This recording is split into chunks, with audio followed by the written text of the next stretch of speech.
suffer stroke. So it's important to remember that the history of atrial fibrillation plus concomitant risk factors actually can identify patients who are at risk and who may need therapy.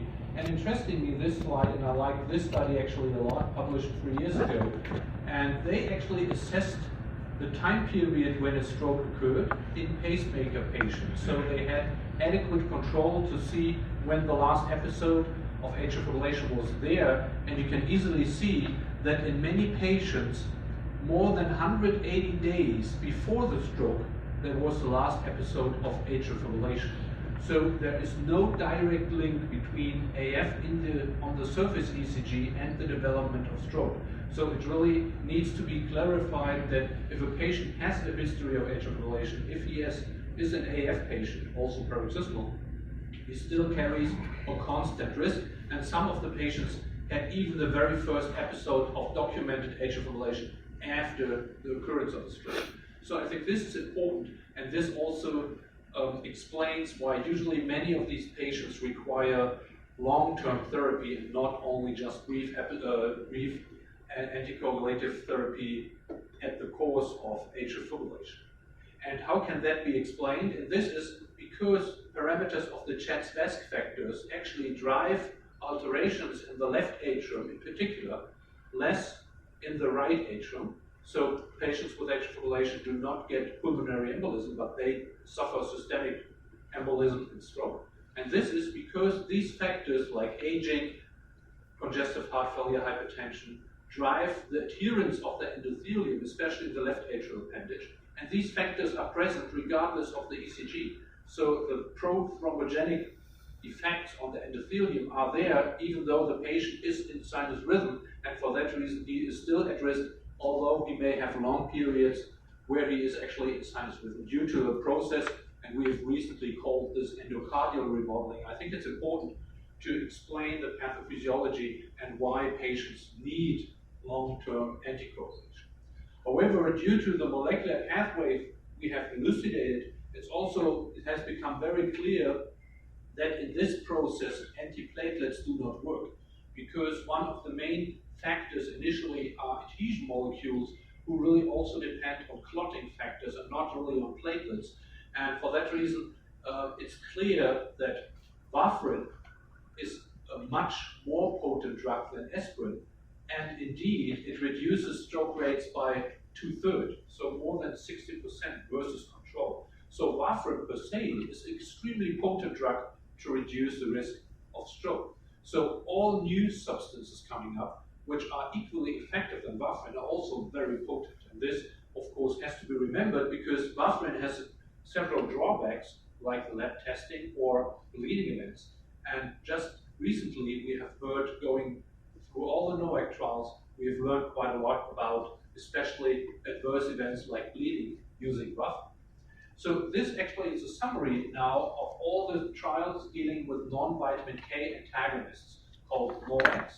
And of course you are familiar with the trials, and you see that these substances are equally effective in comparison to warfarin. So they are very potent to reduce the number of stroke.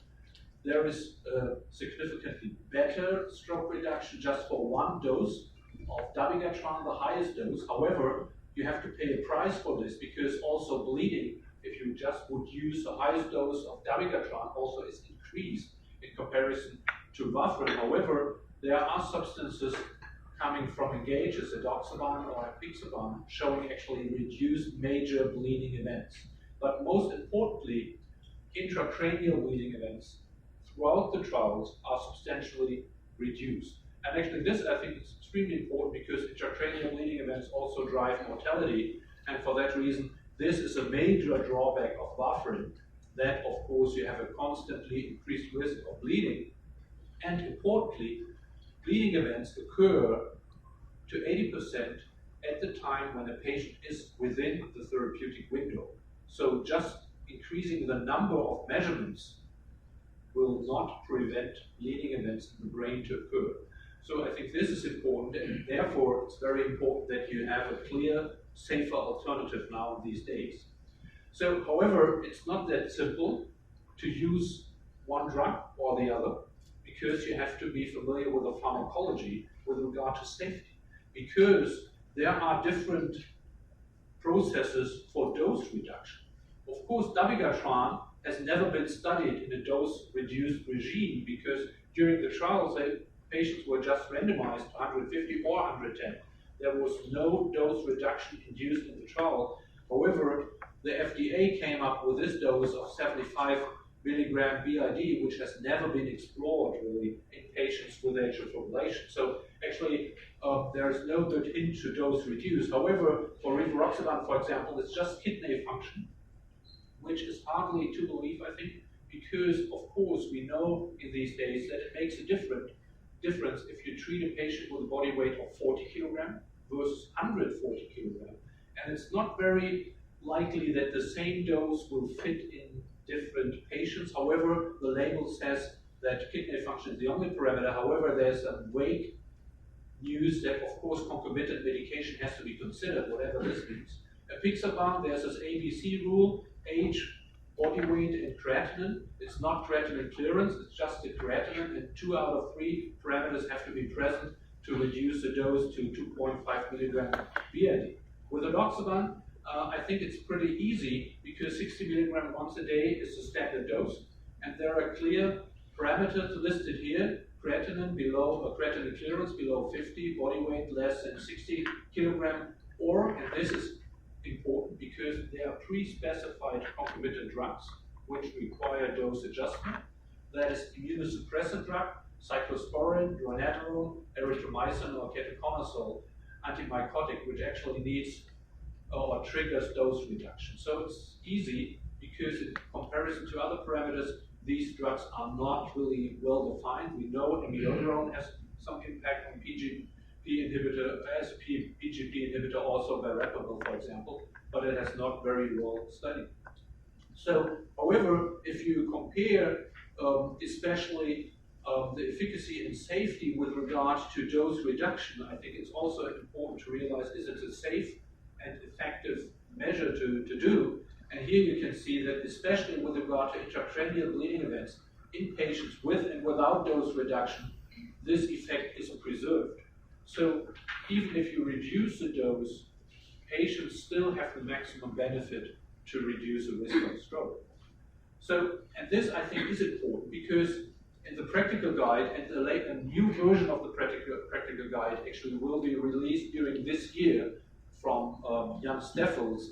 And what we have to consider is that not for many drugs, all drug-drug interactions have been explored. So for example, protease inhibitors are known that these drugs should not be combined with any of the NOACs. Also, there are vague data, especially for other antimycotics. However, with Edoxaban, it appears clear what to do. However, there are immunosuppressant drugs which indeed should have a major impact also on other substances like Edoxaban or Edoxaban.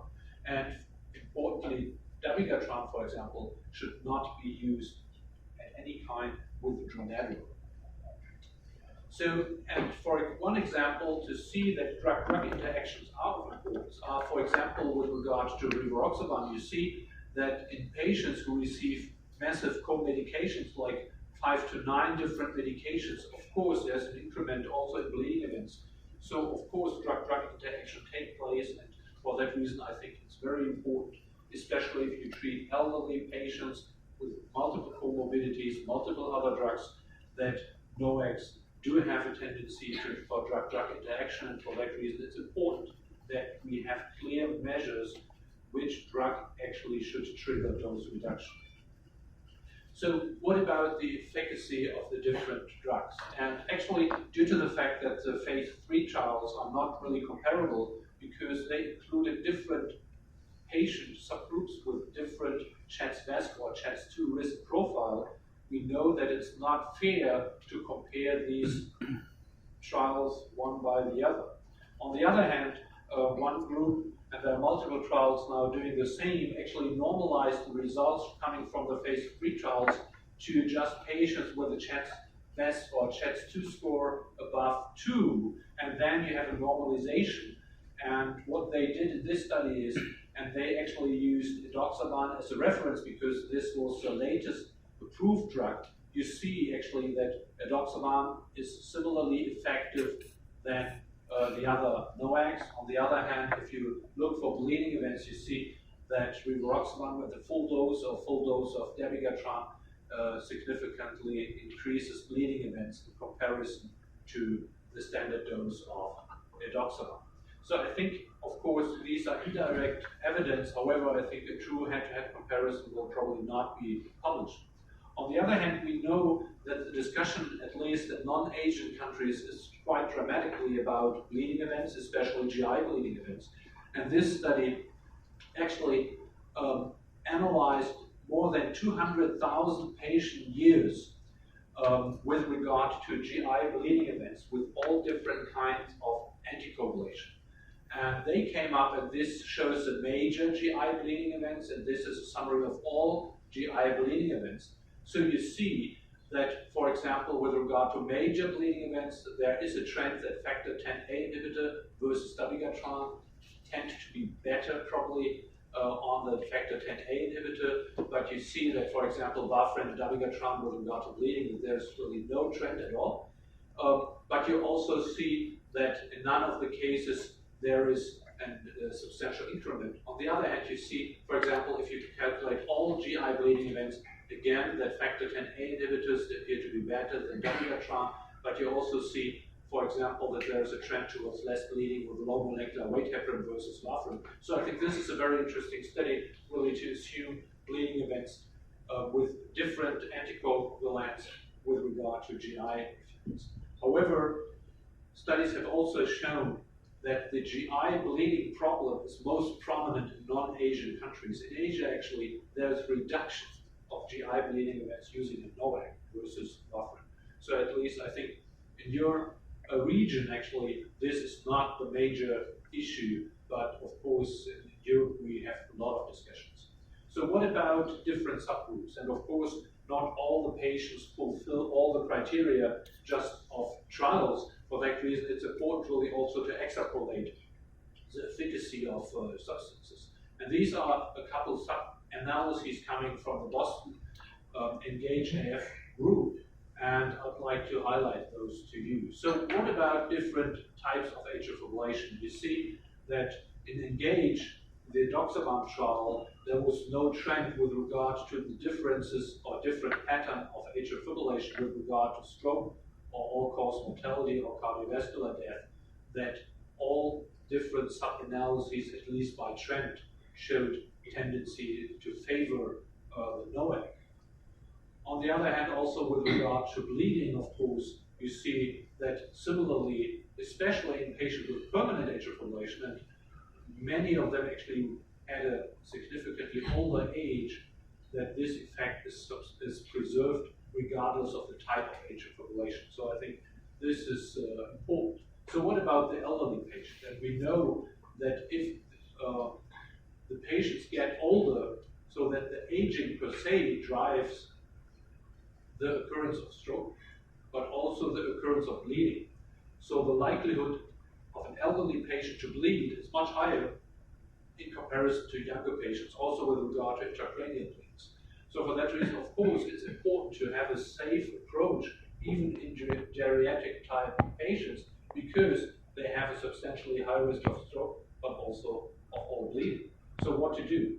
And these are, again, the data from Engage, but you can see, and this I think is important, that in particular, in patients above the age of 75 or above the age of 65, the effect on intracranial bleeds are preserved. So you can see that in these subgroups, which actually have the most benefit to be treated by oral anticoagulants, there is a massive reduction still in the occurrence of intracranial bleed. So the safety profile here, I think, is extremely good.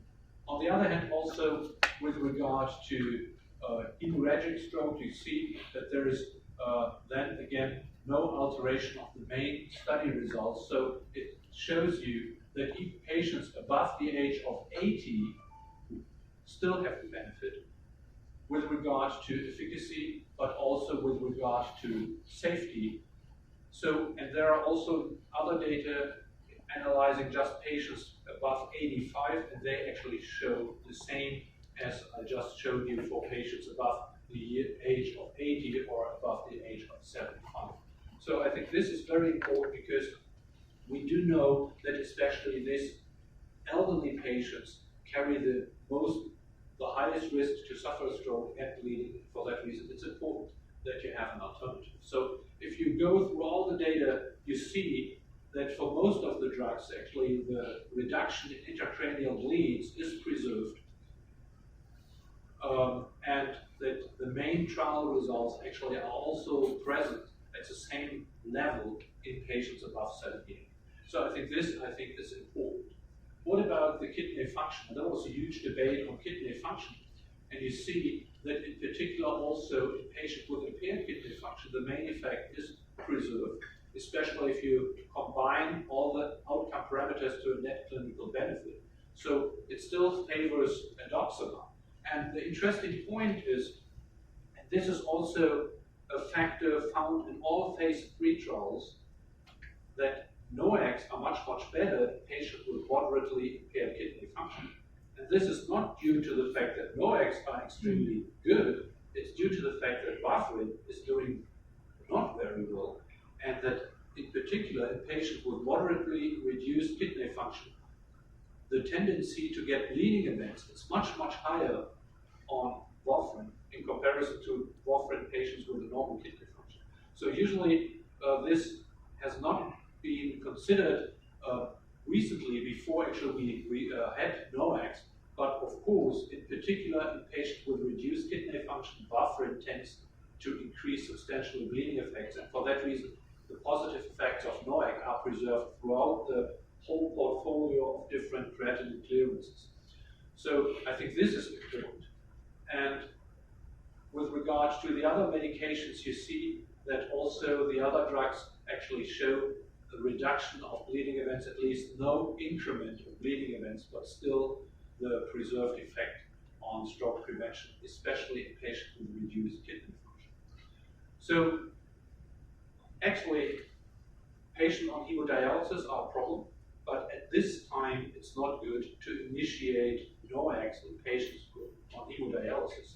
And these are data coming from the US, where actually full dose of dabigatran, for example, or Edoxaban were initiated in patients on hemodialysis. However, what they found was a substantial increment in bleeding. So at present, actually, you should really stick with the label of the NOACs and not initiate a NOAC in a patient on hemodialysis.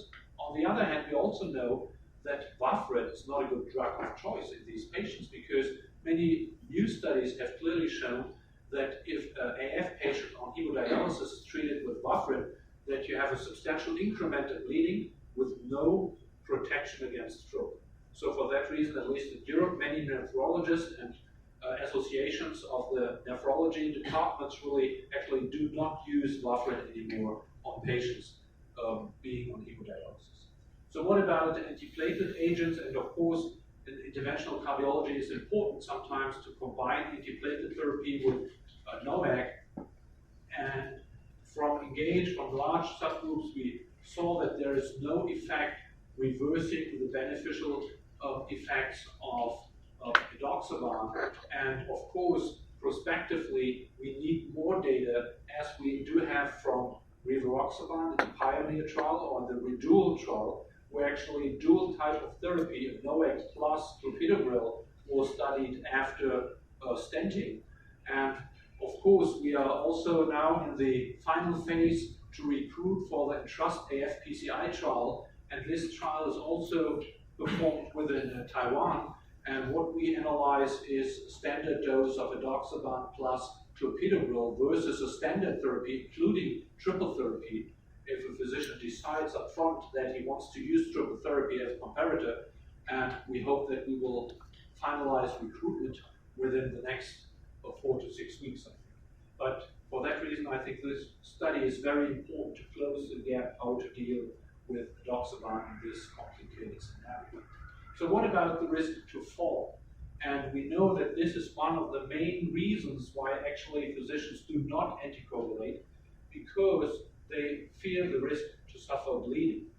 And within the ENGAGE trial, actually, it was very interesting because the investigators pre-specified frail patients and patients who are at risk to fall. So prospectively, they analyzed these patient subcohorts, and they could see that patients who are predefined at risk to have a higher rate of falling events really showed the same benefit on intracranial bleeding events.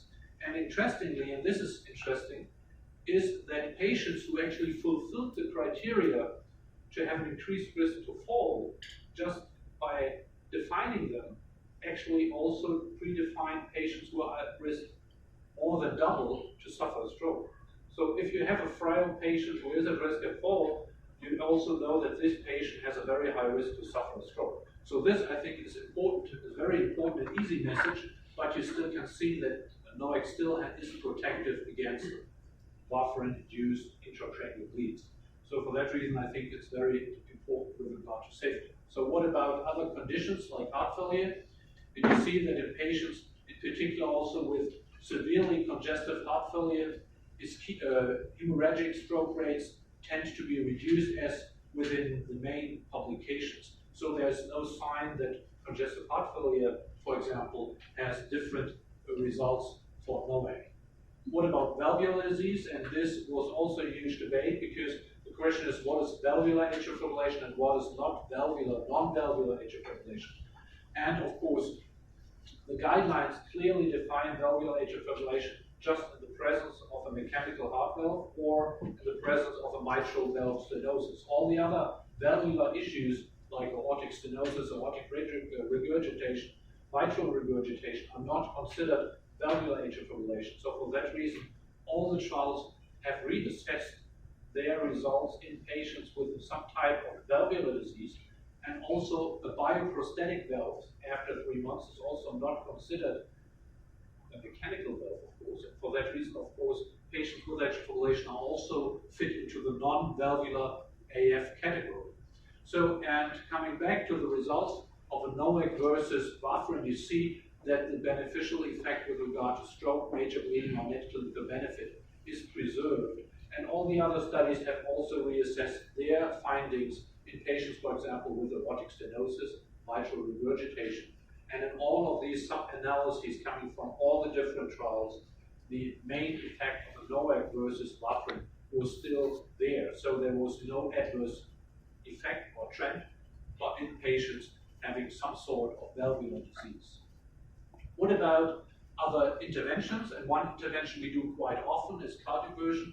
And we know that there are 2 different strategies. A pre-treatment phase, if you do not want to perform a transesophageal echo, and then you can do a cardioversion, and you have to anticoagulate for at least 4 weeks after the procedure, or you can do a transesophageal echo. It really depends on the country where you're based in. In the UK, for example, almost everybody is put into this arm with a pre-treatment phase. In Germany or Northern European countries, actually many, also US, I think, are treated with a transesophageal echo for rapid conversion of sinus or atrial fibrillation afterwards. So what about NOACs? And there was some debate, because in the RELY trial, in the post-hoc analyses after cardioversion, and they had quite a high number of cardioversions, about 1900 in the trial, there was a trend towards more stroke in patients without a TEE. So for that reason, it was debated for a while if it's really safe to use a NOAC without a TEE up front. So what we did in the ENSURE-AF trial was, and that is the largest trial ever on electrical cardioversion with more than 2,100 patients studied prospectively, what we actually did was we defined a very well control group where we allowed warfarin as well as enoxaparin, that all the patients were fully anticoagulated all the time.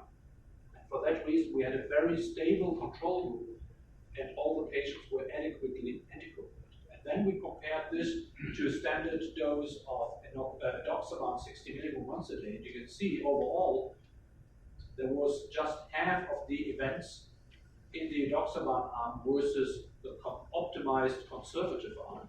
On the other hand, the strategy of TEE or non-TEE guided approach really did not have an impact.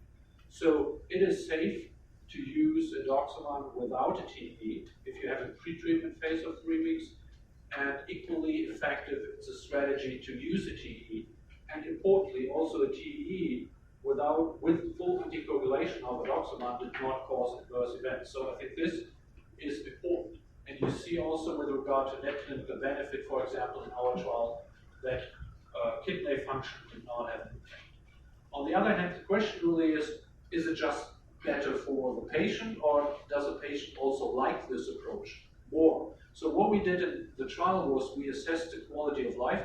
So we had questions to the patient, and the patient should answer about his convenience and treatment satisfaction. And interestingly, patients turn out, and that was regardless of the different countries where we performed the trial, that patients liked the approach just to take a tablet much more, instead of being treated with subcutaneous injections of warfarin, of enoxaparin, plus then repetitive lab measurements to control the INR. So the patient actually liked this much more, and of course the number of hospital visits or outpatient visits was also significantly less due to the fact that you did not have to check INR levels in the Edoxaban.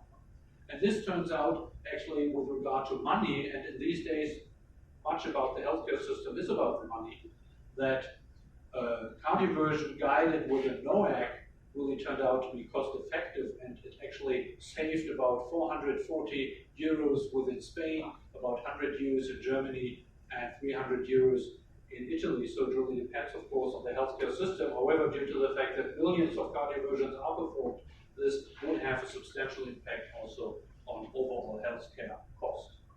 So cardioversion strategy, I think, is still there, and you can use a conventional approach, of course, if you think warfarin is necessary. On the other hand, we have shown very clearly in the trials that NOAC is, of course, a clear alternative for cardioversion, and also in many trials also for catheter ablation or interventions now in these days, where we do have prospective data. And 2 weeks from now, the Edoxaban trial will be published. That is a catheter ablation trial on Edoxaban during the ERA meeting. And for that reason, and also the Eliminate trial of Edoxaban in this scenario is almost finished, I think. And for that reason, we will get all the data from all the different NOACs with regard to intervention, which I think is important. On the other hand, we do get a lot of data, but we also do get massive alterations and changes in the dose region of the different NOACs. So if we combine all the knowledge we have in AF patients, for example, what we should do in patients with coronary artery disease, in patients with pulmonary vein embolism, deep vein thrombosis, you see quite easily that once daily is changed to twice daily, that the dose becomes a little weird also for the other substances. And of course, you have to be then sure why you treat the patient. So the indication for an anticoagulant has to be present, because an AF patient is completely differently treated than patients with other concomitant diseases. And this, of course, has to be remembered, and it has to become clear that if a patient for long-term prophylaxis of a deep vein thrombosis develops atrial fibrillation, then of course you have to change the dose regime. And this, I think, is important to remember. So for that reason, easier regimes may, of course, have a benefit. So at the end, I think warfarin is still there, but only in patients with mechanical heart valves or mitral valve stenosis. For the remaining patients, a NOAC should be considered. There is, of course, a way for left atrial appendage occlusion, although the evidence is not that clear. And of course, aspirin, at least in Europe, I think also in many Asian countries, but not in the US, has still nothing to do anymore in therapy of AF patients. So we have abandoned aspirin at all, even in very low risk patients, of course. And I think with the final